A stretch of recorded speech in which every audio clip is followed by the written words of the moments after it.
Hello दोस्तों, मैं हूं सूर्यकांत, आपका उद्यान मित्र एंडलेस नेचर। इस मेरे यूट्यूब चैनल में मैं आप सभी दोस्तों का स्वागत करता हूं। इस वीडियो में आज हम जिसे कॉमनली बिट्टी के नाम से जानते पहचानते हैं, इस एवरग्रीन पौधे के बारे में कुछ नया जानने की कोशिश करेंगे। दोस्तों, मेक्सिको और मध्य अमेरिका के मूल निवासी यह पौधे गर्म जलवायु में प्राकृतिक रूप से पनपने वाली प्रजाति है। साथ में यह बहुत ही हार्डी और लो मेंटेनेंस कैटेगरी का पौधा है। एपोसिनेसी परिवार के इस सदस्य का साइंटिफिक नेम थिवेटिया पेरुवियना है, जिसे कॉमनली बिट्टी, लकी नट, येलो बिट्टी, येलो ओलेंडर, बी स्टील ट्री ऐसे नामों से जानते पहचानते हैं। इनके एपोसिनेसी परिवार में दुनिया भर में लगभग 4555 फूलों के पौधों की प्रजातियां पाई जाती है, जिनमें पेड़, झाड़ियां और विशिष्ट लताएं शामिल है। दोस्तों, इस बिट्टी के इस तरह फनल शेप में फूल होते हैं। इनके फूलों की नाजुक पंखुड़ियाँ इस तरह कॉर्नर पे या कड़ाहों पर हल्के से एक दूसरे के ऊपर अपनी परत बनाए खिलती है। 5 पंखुड़ियों वाले इन बिट्टी के फूलों में महसूस होने वाली कोई सुगंध नहीं होती। प्रमुख तौर पर इस बिट्टी के सभी जगह येलो फ्लावर्स के पौधे ही दिखाई देते हैं, मगर व्हाइट और ऑरेंज फ्लावर्स के कलर्स की और 2 किस्में इस बिट्टी में आती है। लेकिन कॉमनली सभी जगह पीले फूलों वाली किस्म ही दिखाई देती है। पौधे की शाखाओं के अग्र पर यह फूल मल्टीपल कलियों के साथ लगातार खिलते रहते हैं। दोस्तों, यह पौधा ट्रॉपिकल जोन से रिलेटेड होने के कारण अप्रैल से लेकर लगभग अक्टूबर तक इनका हेवी फ्लावरिंग रहता है। मतलब वसंत या गर्मियों की शुरुआत से लेकर पतझड़ तक यह पौधा खूब खिलता है। इस मेन फ्लावरिंग सीजन को छोड़कर भी साल भर इन पर छुटपुट फूल दिखाई देते हैं। इनफैक्ट इनके प्राकृतिक नेटिव एरियाज में उष्ण गर्म जलवायु वातावरण में इन पर साल भर फ्लावरिंग दिखाई देती है।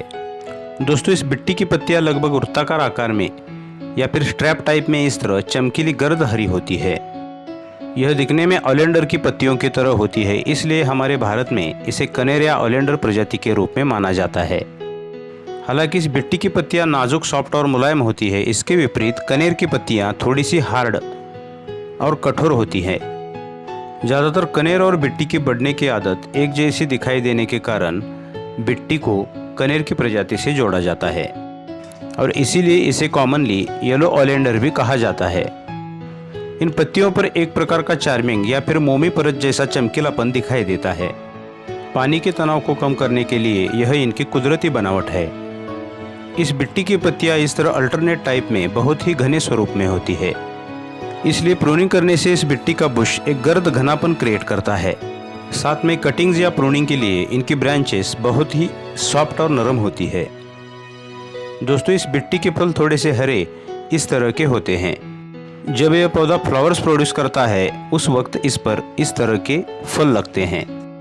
शुरुआत में हरे रंग के फल पकने पर इस तरह काले रंग के हो जाते हैं।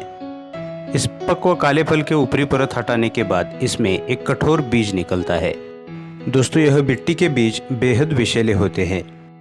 इसके विषैलेपन के बारे में आगे हम जानेंगे। दोस्तों, इस बिट्टी के पौधे की एवरेजली हाइट 9 से 12 फीट तक पाई जाती है। इनके नेटिव एरिया में या फिर प्राकृतिक आवास में यह 20 से 25 फीट तक भी बढ़ते पाए जाते हैं। इनफैक्ट आदर्श वातावरण प्रणाली, उपजाऊ मिट्टी और न्यूट्रिशन पे यह बातें डिपेंड करती है। लेकिन अगर फेंसिंग के रूप में हम इसकी घनी हरियाली चाहते हैं तो इसे प्रूनिंग के माध्यम से मर्यादित रखना चाहिए। दोस्तों, यह पौधा पूर्ण सूरज की रोशनी में अपना काफ़ी अच्छा विकास करता है, क्योंकि नेचुरली ज़्यादातर ट्रॉपिकल जोन में पनपने वाले पौधे सीधे सूरज की रोशनी की सराहना करते हैं और इसीलिए इस बिट्टी के पौधे को भी पूर्ण सूरज की रोशनी चाहिए। दोस्तों, सड़कों के किनारे, पार्कों में फेंसिंग के रूप में, बुश के रूप में बिट्टी के कई पौधे आपने देखे हैं जो सीधे आउटडोर में पूर्ण सूरज की रोशनी में पनपते हैं और इसीलिए इस बिट्टी के पौधे के लिए भी सनी लोकेशन वाली जगह ही चूज करें। इस पौधे के सनी लोकेशन के लिए पृथ्वी के उत्तरी गोलार्ध में, इंडिया और बाकी देशों के सब ट्रॉपिकल जोन में हमारे घर का साउथ ईस्ट या साउथ वेस्ट लोकेशन होना चाहिए और ठीक इसके विपरीत पृथ्वी के दक्षिण गोलार्ध में सब ट्रॉपिकल जोन में हमारे घर का नॉर्थ ईस्ट या नॉर्थ वेस्ट एरिया होना चाहिए, क्योंकि यह डायरेक्शन सूरज के उत्तरायण और दक्षिणायन काल में सूरज के प्रकाश से वंचित नहीं रहती। दोस्तों, यह बिट्टी का पौधा पानी के मामले में भी बहुत हार्डी प्लांट है।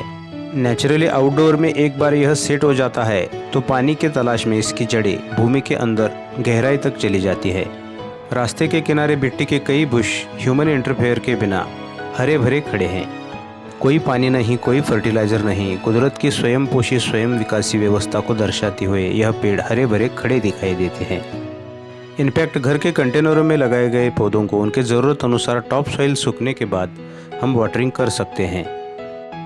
कंटेनरों या बड़े पॉट्स में शुरुआती समय में पॉटिंग मिक्स सॉइल में भरपूर जैविक खाद के साथ बीच बीच में इनको तरल उर्वरक देकर इनको हम मेंटेन कर सकते हैं, क्योंकि पॉट्स या गमलों के पौधों को एक सीमित मर्यादाएं आती है।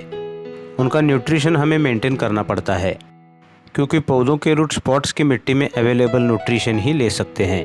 मिट्टी में स्थित न्यूट्रिशन खत्म होने पर उसका असर प्लांट पे दिखाई देता है। इसलिए ज़्यादातर बीच बीच में लिक्विड बेस्ड जैसा फर्टिलाइज़र इन पौधों को देना पड़ता है। इस मिट्टी के पौधे को जब हम सीधे आउटडोर के गार्डन में फेंसिंग के रूप में वगैरह लगाते हैं तो नॉर्मल वाटरिंग और नॉर्मल फर्टिलाइज़र के बावजूद भी इसकी ग्रीनरी हमेशा बरकरार रहती है। एक बार सेट होने पर यह मिट्टी का पौधा बहुत हार्डली सूखे का सामना करता है। दोस्तों, इस मिट्टी के प्रोपेगेशन की एक सिंपल मेथड आपको मैं दिखाता हूँ।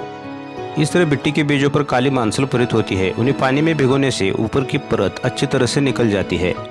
इसके अंदर एक ही बीज होता है जो बीच में विभाजित होता है और बहुत कठोर भी होता है। इस तरह छोटे प्लांटर्स में या फिर पॉलीथीन बैग्स में कोकोपीट यूज़ करके इस बीज के छेद वाले पार्ट को ऊपर आकाश की तरफ करना होता है और इन बीजों के ऊपर लगभग आधा इंच कोकोपीट की परत इस तरह डालकर उन्हें हल्का पानी देकर छायादार जगह रखना होता है। इनकी नरम और सॉफ्ट ब्रांचेस से भी हम इन्हें प्रोपोगेट कर सकते हैं। सड़कों के किनारे इनके मदर प्लांट के नीचे इनके ढेरों बेबी शूट्स उगते हैं। हल्के से उन्हें ज़मीन से निकालकर हम मन चाहे जगह उन्हें लगा सकते हैं। दोस्तों, ये मिट्टी का पौधा एक विषैले कैटेगरी में आता है। इस पौधे के किसी भी अंग को काटने से, चाहे वो इनकी स्टेम हो, ब्रांचेस हो या इनकी पत्तियां हो, वहां से एक दूधिया रस निकलता है। इस दूधिया सैप में भी विषाक्तता पाई जाती है। इनके फल और बीज सबसे ज़्यादा जहरीले होते हैं, इसलिए खास तौर पर छोटे बच्चों को इस पौधे के फलों के संपर्क से थोड़ी दूर रखना बेहतर होगा, क्योंकि इस मिट्टी के फलों और बीजों में कार्डियक ग्लाइकोसाइड्स नाम का टॉक्सिक पाया जाता है, जो हमारे हार्ट फंक्शन के लिए बहुत ही हार्मफुल साबित हुआ है। इनके फलों और बीजों के विष के प्रभाव से हमारा हार्ट रेट डाउन होने लगता है, ऐसा निष्कर्ष में पाया गया है, जिससे किसी की डेथ भी हो सकती है। एक मान्यता अनुसार रैटल स्नेक, जो बहुत ही जहरीला सांप है, उसकी विषाक्तता के बराबर इस पौधे को माना जाता है। दोस्तों, यह पौधा इतना विषैला होने के बावजूद भी कुछ पक्षी प्रजातियां किसी भी साइड इफेक्ट्स के बिना इस पौधे पर भोजन या फूडिंग जैसी क्रियाएं करती है, जिसमें हमारे एशिया की कोयल, ब्राह्मणी मैना, सनबर्ड्स, ग्रे हॉर्निबल्स, बुलबुल जैसे पक्षी शामिल होते हैं। इस एंडलेस नेचर की यही चीज़ हमें भ्रमित करती है। कुदरती रचना में एक ही चीज़ अलग अलग जैव प्रणाली के लिए अलग अलग परिणाम दिखाती है।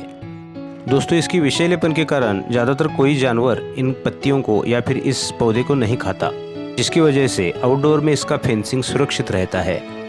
लेकिन दोस्तों, कुछ सावधानियों के साथ प्रूनिंग से इसको मनचाहे आकार में मर्यादित रखने पर फेंसिंग के रूप में यह पौधा एवरग्रीन लुक के साथ लंबे समय तक हमारे गार्डन के फेंसिंग पर चिरस्थायी रूप से बना रहता है।